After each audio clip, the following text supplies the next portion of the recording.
महाराज ये बताओ, बहुत सुंदर स्थान चुना है। धर्म का राजनीति से क्या संबंध है? ऐसे है, बिना धर्म के राजनीति चल नहीं सकती है। और कोई अगर ये मान के चलता है कि बिना धर्म के कोई भी चीज़ चलेगी वो कामयाब हो नहीं सकती है। धर्म हर चीज़ में अनिवार्य है। राजनीति का मतलब मैंने कोई बताया मेरे को, राष्ट्र की नीति तो राजनीति है। चलिए, देश में विभिन्न जातियां हैं, विभिन्न धर्म है, इसको लेके विभिन्न धर्म नहीं, धर्म एक सनातन धर्म है, बाकी संप्रदाय हैं। अच्छा, तो उनको लेके जो चलो बेटा समन्वय बना हुआ है, नहीं समन्वय नहीं, कोई समन्वय नहीं है। ये कुछ लोग ऐसे होते हैं जो अल्प ज्ञान होता है वो ऐसा सोचते हैं। बाकी अधिकतर देखा जाता है, अक्सरियत देखी जाती है, अधिकतर लोग जो इस भावना को लेकर चलते हैं कि यहाँ केवल मानवतावादी इंसान बन करके रहते हैं। भारतवर्ष में खासतौर पर मानवता का सम्मान, प्राणी मात्र का सम्मान, वो हमारी संस्कृति, हमारी सोच है मेरे प्यारे। अयोध्या में रामलला जी आ रहे हैं, इससे बड़ा सौभाग्य क्या हो सकता है मेरे। धातु पय है पृथ्व्यां पयो गदीषु पयो दिव्यंतरिक्षे पयोधा पय स्वस्ति प्रतिशः संद्रमयम् है विष्णुराटमसि विष्णु। एक बार से तालियां बजाइए। विष्णुराटमसि विष्णु संपत्रेस्तो विष्णु षोडशी वैष्णवसी।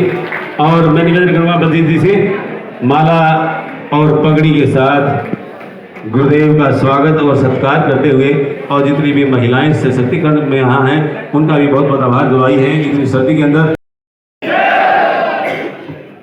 बहुत ही सम्मानित मंच पर विराजमान हमारे सनातन धर्म के संस्थापक, परम पूजनीय, श्रद्धा योग्य महामंडलेश्वर स्वामी धर्मदेव जी के चरणों में मैं कोटि कोटि वंदन करती हूँ, अभिनंदन करती हूँ, स्वागत करती हूँ। जैसा कि आप सभी जानते हैं और नाम से भी प्रतीत होता है, युवा बैठक, और मेरे सामने बैठे सभी क्रांतिकारी युवा भाइयों, मेरी मातृशक्ति, मेरी बहनें, बच्चियों, और हमारी एक एक खबर को, हमारे एक एक विचार को दिखाने वाले हमारा चौथा स्तंभ, हमारे सोशल मीडिया के, प्रिंट मीडिया के, इलेक्ट्रॉनिक मीडिया के जो पत्रकार और छायाकार बंधुए बैठे हैं, इनका इस सभागार में अभिनंदन है, स्वागत है। युवा बैठक में जो कार्यक्रम हमने स्वामी धर्मदेव जी के सानिध्य में सनातन धर्म, जिसमें हम 5 मोतियों को लेकर एक माला में पिरोने का कार्य कर रहे हैं, और जिसका आगाज हिसार से हमारे माननीय मुख्यमंत्री मनोहर लाल जी ने, हमारे स्वामी, हमारे धर्म गुरु धर्मदेव जी ने किया। ये कैसा 5 मेरे देश का सम्मान बढ़ाने वाले, अपने माता पिता के सम्मान को चार चांद लगाने वाले, अपने क्षेत्र की भी आभा को दिग्गज तक पहुंचाने वाले जो नौजवान यहां पर बैठे हैं काले सिर वाले, सबको मेरा साधुवाद है, मेरी सद्भावना, शुभकामना, मंगल कामना आप लोगों को समर्पित है। अब आपकी गरिमा में उपस्थिति में आइए, जो भी समय, मैं बहुत ज्यादा लंबा तो नहीं बोलूंगा, लेकिन हो सकता है 20 मिनट के गीतों को गाता हूं, और इसीलिए बड़ा मुखर होकर के दुनिया के भी किसी देश में हूं, स्पष्ट तौर पर वहां के लोगों के बीच में भी कहता हूं कि सारे जहां से अच्छा हिंदुस्तान हमारा, सारी दुनिया में सबसे प्यारा कोई देश अगर है तो हमारा भारतवर्ष है, ये हिंदुस्तान है, ये मादरे चमन है।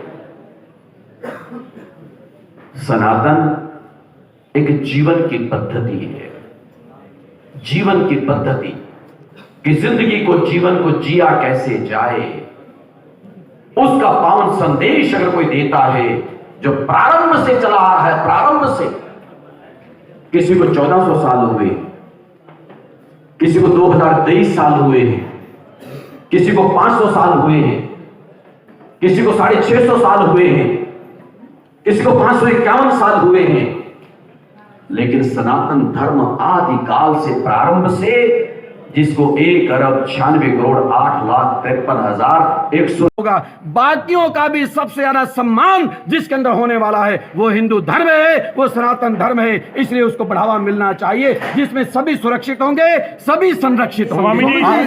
जी सभी संत कहते थे रामलला आएंगे मंदिर वहीं बनाएंगे, और आज वो मूर्त रूप लेने जा रहा है, तो इस पर आप क्या विचार करते हैं? ऐसे मेरे प्यारे संत तो हमेशा कहते आए हैं प्रारंभ से। मेरे भारत के बहुत सारे आस्तिक लोगों ने भी कहा कि रामलला आएंगे मंदिर वहीं बनाएंगे। कुछ लोग कहते थे तारीख नहीं बताएंगे, ये लोग तारीख नहीं बता रहे हैं, लेकिन अब समय आ गया, तारीख भी बता दी गई है, नींव रखी गई है वहां पर। और उसके बाद अब 22 जनवरी आ रही है, रामलला आ रहे हैं, रामलला आ रहे हैं। मैं कहना चाहता हूं इसको केवल, हाँ एक बहुत बड़ी बात कहना चाहता हूं, इसको केवल हिंदुओं से जोड़ के ना देखा जाए, इसको राष्ट्र से जोड़ करके देखा जाए, क्योंकि एक राम ऐसे थे जिन्होंने हर जाति वर्ग का सम्मान किया, प्राणी मात्र का सम्मान किया। आज वो रामलला जब आएंगे, रामलला सारी मानव जाति के लिए प्रेरणा होंगे, पूरी दुनिया के लिए प्रेरणा होंगे। आज बहुत सारे लोग इस चीज का सबक लें, हिंदू हो या मुसलमान या फिर 36 बिरादरी हो, वो रामलला का करें सम्मान, क्योंकि रामलला सबको जीवन देने वाले हैं, सबको जीवन पद्धति देने वाले हैं। आज वही रामलला 22 जनवरी को स्थापित होने वाले हैं, जो पूरे राष्ट्र के लिए एक राष्ट्र मंदिर बन रहा है, मानवता को प्रेरणा देने वाला बन रहा है। इसलिए सारे जनमानस को आज नतमस्तक होकर के उनको सलाम और प्रणाम करना चाहिए। हिंदू को, मुस्लिम को, सिख को, ईसाई को, सबको अपने यहाँ दिए जलाने चाहिए और खुशी मनानी चाहिए, क्योंकि सबके लिए प्रेरणा देने वाले प्रभु राम है, जिसमें किसी का भी अहित नहीं होगा, सबके जीवन की रक्षा की बात कही जाएगी। वही तो रामलला है, वही तो राम मंदिर है, इसलिए उसका कहीं भी विरोध होना नहीं चाहिए। समापन कब होगा प्रोग्राम? ये कब नंबर है जी?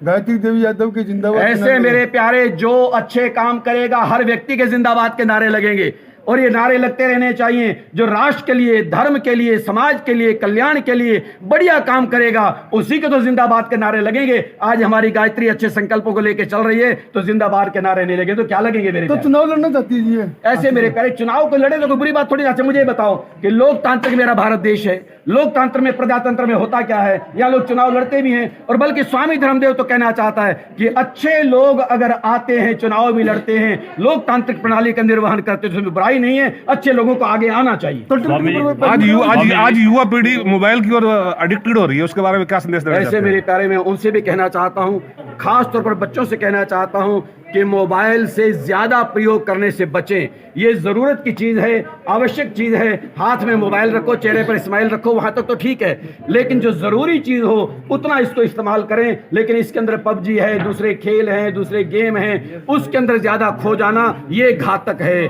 उसके लिए भी हमारा संकल्प रहेगा। मैं ये बता दूं कि हमारा राष्ट्रीय सनातन महासंघ ये भी एक अभियान चलाएगा कि बच्चों से कम इस्तेमाल मोबाइल को करने की प्रेरणा देते हुए संकल्प दिलवाएगा, कम इस्तेमाल करना चाहिए।